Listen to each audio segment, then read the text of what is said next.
This is a dramatization. My name is Eleanor Sinclair, and I am a baker.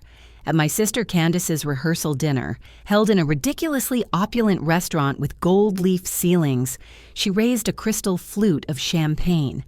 The light caught the 2-carat diamond on her finger, a stone nearly as cold and flawless as she was. She was radiant, a vision in white silk, every inch the golden child our family had always adored. "To my wonderful Mark," she began, smiling at her handsome, kind-faced fiancé, "and to all of you for being here to celebrate with us." Her eyes, the same shade of hazel as mine but infinitely harder, scanned the room full of fawning relatives and society friends. Then they landed on me. I was seated at a table near the back, a deliberate placement meant to signify my status in the family hierarchy, present but peripheral. A smirk played on her lips. "I also want to give a special shout-out to my sister Eleanor." The room turned to look at me. I felt the familiar heat rise in my cheeks, the flush of someone about to be made into a punchline. I kept my expression neutral, my hands resting in my lap. "She couldn't be one of my bridesmaids, of course," Candace continued, her voice dripping with faux sympathy. "She's just been so incredibly busy with her little bakery." She waved a dismissive hand as if shooing away a fly. "It's just so sweet, all those little cupcakes." A ripple of polite, pitying laughter went through the room. It was the sound I'd been hearing my whole life, the sound of being underestimated, the sound of being dismissed.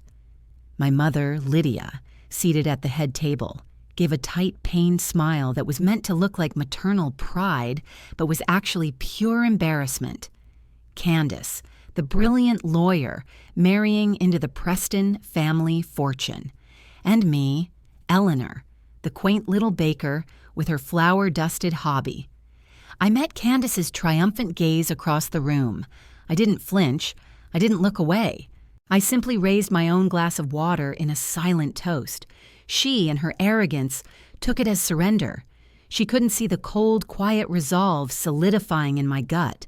She thought she was delivering the final, casual cruelty in a lifetime of them. She didn't know that the woman sitting in the back of the room had already baked the ending to her perfect story. She had no idea who was catering her wedding. Growing up, the Sinclair household was a stage, and Candace was its perpetual star.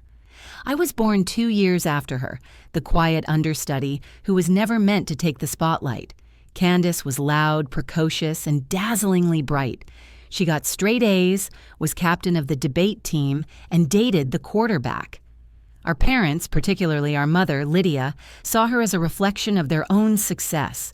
Her achievements were family achievements, framed and displayed on the mantelpiece of our collective ego. I was different.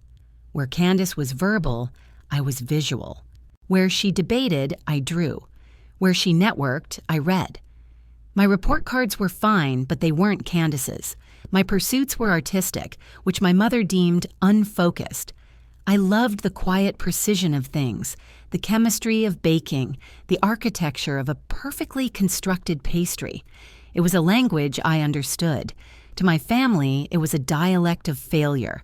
When I announced I was going to the Culinary Institute of America instead of a traditional 4-year university, you would have thought I'd declared my intention to join a traveling circus. "A chef?" my mother had said, her voice thin with disapproval. "Eleanor, be serious. That's a trade. Your sister is going to Georgetown Law." "It's what I love," I had replied, my voice barely a whisper against the gale force of her disappointment. Candace had been even more cutting. "Don't worry, Ellie," she'd said, patting my arm with sickening condescension. "When I'm a partner at my firm, I'll let you cater the office Christmas party. For exposure, of course." I went anyway. I took out loans. I worked 3 jobs while I studied, scrubbing floors in the campus kitchens long after my classmates had gone home. I absorbed everything. I learned about flavor profiles and supply chain management, about the delicate art of sugar work and the brutal science of profit margins. I graduated top of my class, a fact I never mentioned at home, because I knew it would either be ignored or, worse, mocked. After graduation, I came home and started my business from the cramped kitchen of my tiny apartment. I called it Sinclair Sweets. For the first year, I barely slept. I baked all night, made deliveries all day, and did my own bookkeeping until my eyes burned. I reinvested every single penny. My family saw my exhaustion and called it struggle. They saw my small apartment and called it a lack of ambition. They never once asked to see my business plan. They never asked about my client list or my growth strategy. To them, I was just playing house with an oven. The business grew, slowly at first, then with staggering momentum. I built a reputation for exquisite work and flawless execution. I catered small parties, then corporate events, then the quiet, high society weddings of people who valued discretion and quality above all else. After 3 years, I rebranded. Sinclair Sweets was too small, too quaint. It sounded like the hobby my family accused me of having. I incorporated as A.S. Patisserie. It was professional, elegant, and anonymous. My initials, hiding in plain sight. I leased a commercial kitchen space, hired a small team, and built a website that was a minimalist masterpiece of beautiful photography and glowing anonymous testimonials. My family remained blissfully, willfully ignorant. When I bought my own small house, Candace remarked that it was brave of me to take on a mortgage on a baker's salary. When I mentioned hiring 2 new pastry chefs, my mother asked if I was sure I could afford the overhead. They never visited my commercial kitchen. They never looked at my website. In their minds, I was still in my apartment, dusting flour off a rickety table. Their narrative of me was more comfortable for them than the truth. It kept the family hierarchy intact. Candace, the soaring eagle. Eleanor, the quiet little sparrow. The breaking point wasn't one single event, but 1,000 tiny cuts. It was Candace forgetting to invite me to a dinner with her new, impressive friends. It was my mother telling a relative I was finding my footing. But the engagement to Mark Preston, scion of the Preston Hotel Group, amplified everything. Candace was insufferable. She talked endlessly about the wedding planner, the designer dress, the 300-person guest list. And through it all, she treated my life's work like a charming anecdote. "Oh, Ellie's the creative one," she'd say. "She has this adorable little bakery." The word little was her favorite weapon. It was a pin she used to deflate my every accomplishment. The rehearsal dinner was just the public coronation of that long-held family belief. As I sat there, tasting the ashes of my humiliation, I realized I was done absorbing the blows. It was time to show them what my little bakery could really do. Hit subscribe if you believe that silence can be a weapon. Comment your city and share this with someone who's been underestimated. The Monday after the rehearsal dinner, I was back in my office, which was a clean, minimalist space overlooking my bustling commercial kitchen. The air smelled of butter, sugar, and the faint, clean scent of stainless steel. This was my sanctuary. This was my empire. On my screen was the file for wedding event number 2417. The client, Mark Preston. The venue, the grand ballroom at the Preston Tower Hotel. The event, the Preston Whitmore wedding. The story of how I'd landed the contract was a testament to my sister's snobbery and my own hard-won reputation. About 4 months prior, Candace had been in a panic. The celebrity baker she'd wanted for her wedding cake had canceled. She'd gone on a rampage, calling every high-end patisserie in the state, only to be told they were booked solid. Mark, ever the calm problem solver, had taken over. "I'll handle it, Candy," he'd told her, a story she recounted to me over the phone with an eye roll. "He's so sweet, but what does he know about couture cakes?" Mark knew about business. He didn't search for cutest wedding cakes. He searched for best corporate and event dessert caterer, highest-rated patisserie service, and top luxury dessert purveyor. On every list, at the very top, was E.S. Patisserie. He visited my website. He didn't see a little bakery. He saw a sleek, professional operation. He saw the gallery of my work, towering croquembouche for a French embassy gala, a field of 1,000 sugar flowers for a museum benefit, gravity-defying modern cakes for architectural firm launches. He saw the client list, discreetly represented by logos, banks, law firms, luxury brands. He was impressed. He called the number on the site. I answered using my professional phone voice. "A.S. Patisserie, this is Eleanor." "Hello," he'd said. "My name is Mark Preston. I'm hoping you can help me. I'm in a bit of a bind with my wedding." My heart had hammered in my chest. I recognized his name instantly. I almost hung up. But then, a colder, more strategic part of my brain took over. This was an opportunity. "Tell me the date, Mr. Preston," I said calmly. He gave me the date. I checked my calendar, my mind racing. We were booked, technically, but I could make it work. I could take it on myself, with my head chef, Maria. It would mean sleepless nights and logistical gymnastics, but the thought of it was a spark in the dark. "We do have an opening, as it happens," I said, my voice smooth as buttercream. A corporate event was just rescheduled. It was a lie, but a necessary one. Mark sounded immensely relieved. "That's incredible news. My fiancée, Candace Whitmore, had her heart set on something spectacular." "We specialize in spectacular, Mr. Preston," I said. We spent the next hour on the phone. He was professional, clear, and decisive. He had a budget, and it was substantial. He sent me their Pinterest board, a collection of Candace's wildest patisserie dreams. We discussed flavors, designs, and logistics. He never once asked what ES stood for. To him, I was a vendor, a highly rated professional he was hiring to do a job. By the end of the call, he'd verbally agreed to the contract. The next day, a signed agreement and a 5-figure deposit arrived via courier. The signature on the contract was Mark Preston. The signature on the deposit check was from the Preston Hotel Group corporate account. It was ironclad.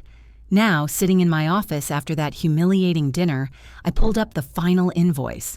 I had to send it this week.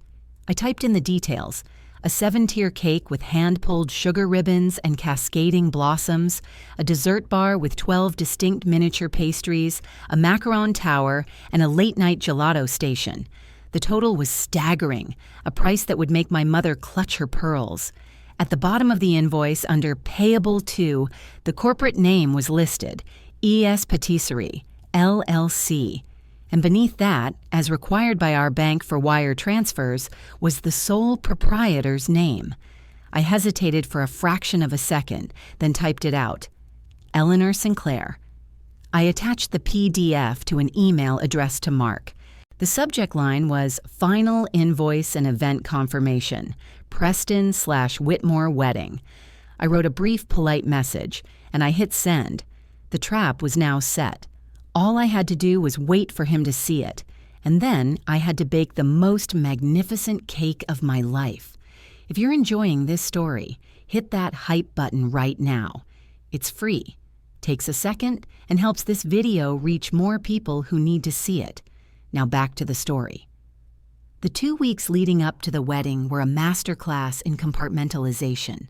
By day, I was Eleanor Sinclair, the dutiful sister and daughter. I answered frantic calls from Candace about seating charts. I went with my mother to a final dress fitting, where I stood silently while they praised Candace's beauty and debated the merits of a cathedral-length veil. "Oh, Ellie, could you be a doll and grab my water?" Candace would say, not looking up from her phone. "Of course," I'd reply, my voice even. Inside, I was a general preparing for battle. The moment I left my family, I transformed. I'd drive to my kitchen, trading my plain clothes for crisp chef's whites. The scent of vanilla and melted chocolate was like armor. There, I was not Ellie. I was chef. My team of 6 knew this was a big one. They didn't know the personal connection, only that it was for the Preston Hotel Group, and the budget was our largest ever for a single event. Maria, my head chef and my first ever hire, watched me with her sharp, knowing eyes. She saw the tension in my shoulders, the obsessive focus I brought to every single sugar petal. "This one is different, boss," she said one night as we worked late, meticulously crafting the delicate lace pattern for the 3rd tier of the cake. Everyone is important, Maria, I replied, not looking up. Yes, she said softly, but this one is personal. She didn't press. She just worked alongside me, her movements as precise and dedicated as my own. The double life was exhausting. One afternoon, my phone rang while I was tempering a huge bowl of white chocolate. It was Candace. Ellie, catastrophe. The calligrapher used the wrong ink for the place cards. It's supposed to be champagne gold, not brassy gold. My whole tablescape is ruined. I held the phone to my ear with my shoulder, scraping the chocolate against the marble slab. I'm sure it's not that bad, Candace. You don't understand aesthetics, she snapped. What would you know about it? You spend your day covered in flour. I took a deep breath. I'm a little busy right now. Can I call you back? Busy doing what? Burning a batch of cookies? She scoffed, then hung up. I carefully set my phone down. I looked at the shimmering, perfectly tempered chocolate. I looked at the designs for the dessert bar, a symphony of color, texture, and form that would have made a museum curator weep. And I smiled. My only direct contact with Mark was through the ES Patisserie email. He was polite and efficient. He approved the final designs and paid the invoice without comment. For a few days, I wondered if he'd even noticed my name. Maybe it was processed by an assistant. Maybe he just signed the check without looking. The thought was a small, cold knot in my stomach. For this to work, he had to know. Then, 3 days before the wedding, an email arrived. Subject: quick question. Dear Ms. Sinclair, everything on the invoice is perfect. Thank you for your incredible organization. Forgive me for the slightly personal question, but your name is quite familiar. My fiancé's sister is also named Eleanor Sinclair. I imagine it's just a coincidence? Best, Mark Preston. I read the email 3 times. He'd seen it. He was connecting the dots. This was the moment of truth. My fingers hovered over the keyboard. I could lie. I could say it was a coincidence and let the reveal happen at the wedding, a total shock to everyone, including him. But my gut told me otherwise. Mark wasn't the enemy. He was kind, and he deserved the respect of the truth. He was my ally, even if he didn't know it yet. I typed my reply. Dear Mr. Preston, there's no coincidence. Candace is my sister. I have operated my business under a corporate identity for professional reasons, and I apologize if this has caused any confusion. I have respected Candace's privacy by not mentioning my involvement, as she was unaware that you had contracted my company. My team and I are committed to providing you and Candace with a spectacular wedding day. You have my word. Sincerely, Eleanor Sinclair founder, ES Patisserie. I hit send. My heart was pounding. I had just handed him a grenade. Would he pull the pin? Would he tell Candace? Would he cancel the contract out of loyalty to her, even if it meant having no dessert at his wedding? The reply came less than 5 minutes later. Eleanor. Wow, just wow. Don't apologize. I'm starting to understand a few things. Your secret is safe with me. I think it's best if we let Candace be surprised on the day. I am more impressed than I can possibly say. I look forward to tasting your work and to properly meeting you. Mark. I leaned back in my chair and let out a breath I didn't realize I'd been holding for a decade. The final piece was in place. The ally was secured. Candace was walking into a trap she had, in her own way, helped build, and I was going to serve her a piece of it on a silver platter. If sweet retribution has become part of your week, consider joining the channel membership. Just a couple bucks a month keeps these stories coming. Links below, and hit that hype button if you haven't already. Now back to the story. The day of the wedding was a blur of controlled chaos. My team and I arrived at the Preston Tower Hotel through the service entrance, our unmarked refrigerated van pulling into the loading dock. We were ghosts, professionals moving through the veins of the building, unseen by the guests arriving through the grand lobby. I was dressed in my immaculate chef's whites, my hair pulled back in a severe bun. I directed my team with quiet, confident commands. We set up the dessert bar, a 20-foot-long tableau of edible art. Miniature opera cakes with shimmering ganache, lemon tarts with perfectly toasted meringue peaks, passion fruit mousses in delicate glass cups, and the 4-foot-tall macaron tower in ombre shades of blush and cream. Finally, we wheeled out the cake. It was magnificent. 7 tiers of pristine white fondant, adorned with the hand-pulled sugar ribbons that look like silk, and a cascade of hundreds of sugar flowers, roses, peonies, hydrangeas, so realistic you could almost smell them. It was the best work I had ever done. It was a monument to every early morning, every burn, every doubt I had ever conquered. It was my truth, rendered in sugar and flour. Once everything was perfect, my team departed. I stayed behind, as per the contract, to oversee the service and the cake cutting. I changed out of my chef's whites in a small staff locker room and into the simple, elegant navy blue dress I had bought for the occasion. I looked like any other guest. I slipped into the ballroom just as dinner was being served and found my seat at the back, table 28, with some distant cousins of the groom. From my vantage point, I could see the head table. Candace was glowing, holding court, her laughter loud and brittle. She kept pointing to the dessert display, whispering to her friends, basking in their impressed gasps. She had no idea. My mother, Lydia, looked prouder than I had ever seen her, her daughter's triumph her own. And Mark sat beside his bride, smiling politely, but every so often his eyes would scan the room until they found mine. He'd give a subtle, almost imperceptible nod, a silent acknowledgement. We were co-conspirators. The dinner plates were cleared, the lights dimmed slightly. The wedding planner, a woman with a severe haircut and a headset, tapped the microphone. "Ladies and gentlemen, if I could have your attention, please. It is now time for the moment we've all been waiting for. The cutting of the cake." A spotlight hit the cake, and a collective sigh of awe filled the room. It truly was a masterpiece. Candace and Mark walked towards it, hand in hand. Candace took the microphone from the planner. "Thank you, everyone," she beamed, her voice echoing through the ballroom. "I just have to say, this cake, this entire dessert table, it's beyond my wildest dreams. It was created by the most exclusive, most talented company in the state, ES Patisserie." She paused for effect. "They're so exclusive, they're almost impossible to book.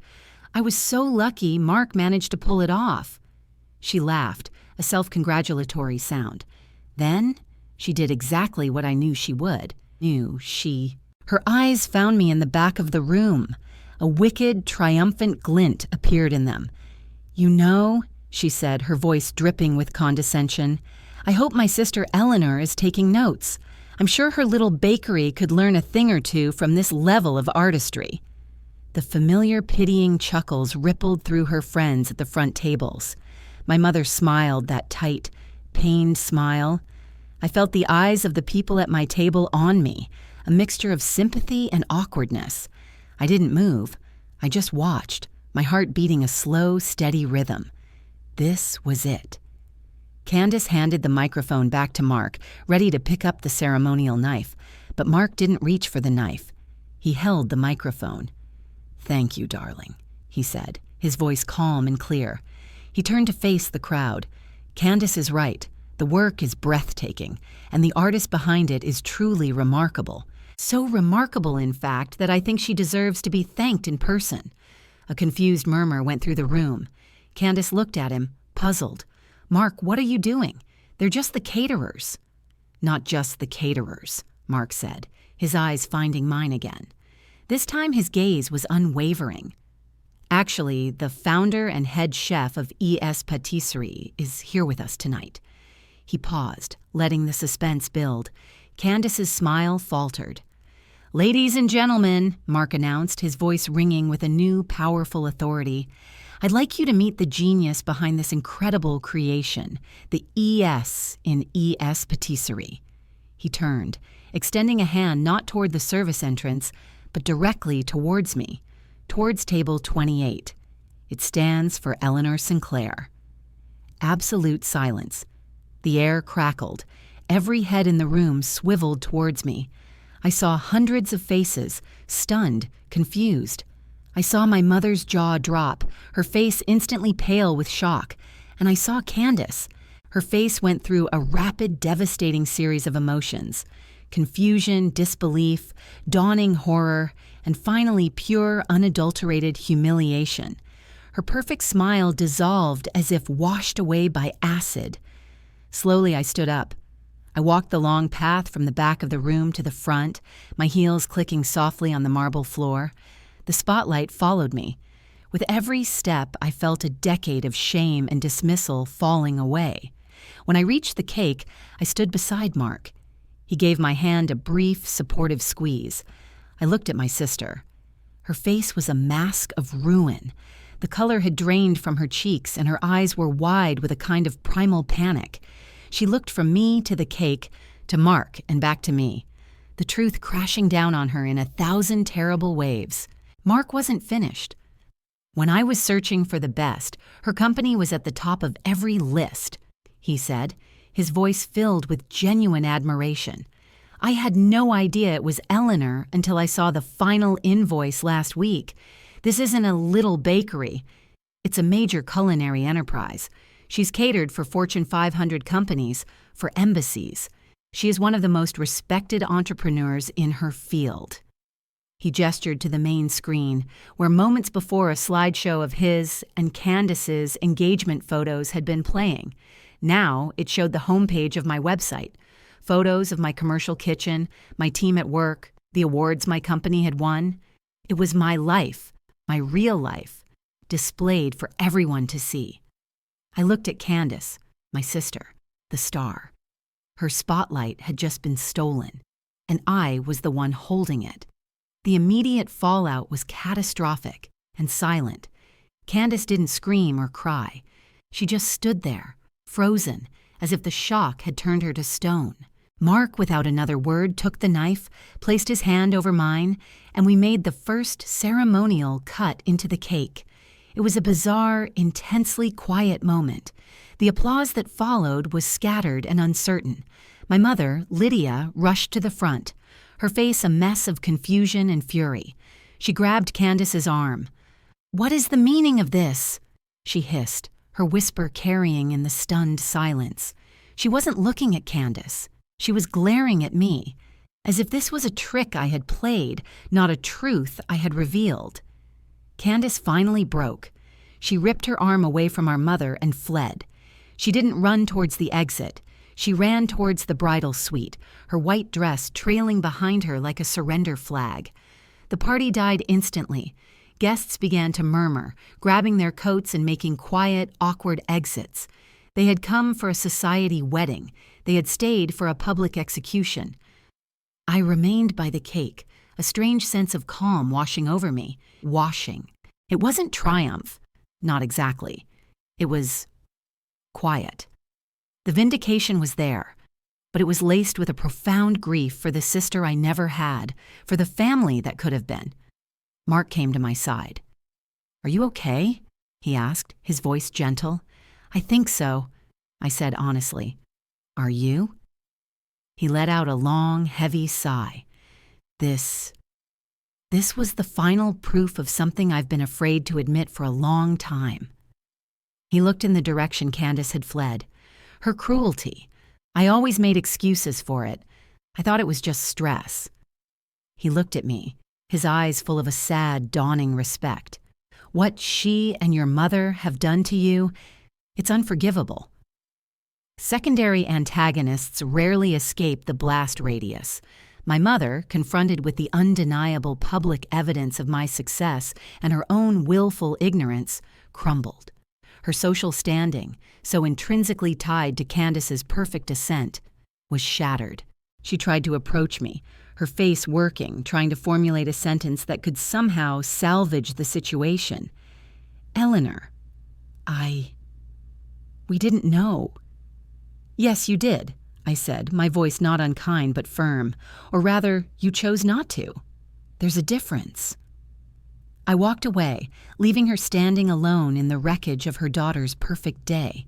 The aftermath was swift. Mark and Candace's marriage was annulled before the ink on the license was truly dry.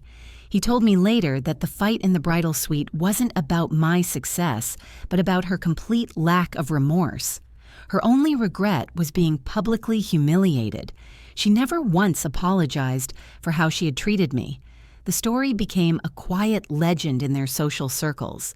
Not the dramatic version, but a more potent, whispered one. Candace Whitmore had been so arrogant she didn't even know her own sister was the brilliant entrepreneur who catered her doomed wedding. It was a story of hubris, and her social currency plummeted to zero. She and my mother retreated from the public eye, their shared pride turning to shared shame. For me, processing it all was complex. For every ounce of vindication, there was an ounce of sadness. I had won, but the prize was a family I no longer recognized or wanted. The victory wasn't in their downfall, but in my own liberation from their judgment. I had finally stopped waiting for their approval and had seized my own. Thank you for watching this story about a woman who refused to be diminished and a family that learned the truth in the most public way possible. Family betrayal cuts deep, and the feeling of being underestimated can be incredibly painful. But you don't have to face it alone, and support exists. Sometimes, the strongest thing you can do is document the truth, build your own success in silence, and wait for the right moment to let your work speak for itself. Subscribe to Sweet Retribution, hit that hype button to boost this video, and if you want to support what we do, the membership link is below. Share this with everyone who needs to remember that your value isn't determined by those who refuse to see it. 1 year later, I stood in the new, expansive showroom of ES Patisserie. We had moved into a larger facility with a beautiful client-facing tasting room and a storefront that was open to the public on weekends. Business had exploded. The story, in its own way, had become my best marketing tool.